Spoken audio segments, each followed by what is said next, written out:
British-Israeli lawyer na si Nicholas Kaufman ang inaasahang magiging lead counsel ni dating Pangulong Rodrigo Duterte para sa kasong Crimes Against Humanity sa kanyang war on drugs. Matapos ang pre-trial hearing ni dating Pangulong Rodrigo Roa Duterte sa International Criminal Court sa The Hague noong Biyernes 14 ng Marso, inanunsyo ni Vice President Sara Duterte na itinalaga na ng kanyang ama ang British lawyer na si Nicholas Kaufman bilang lead counsel ng kanyang legal team para sa kasong kanyang kinahaharap sa International Criminal Court. Aniya, "We had a meeting with him yesterday, then, we will have a meeting in person when he arrives this week."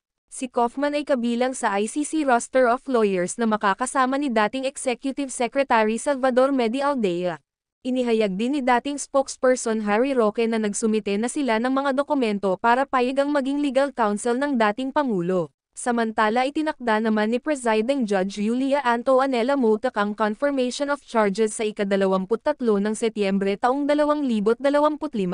Umaasa din si Vice President Sara Duterte na papayagan siya ng International Tribunal na maging legal counsel din ng kanyang ama.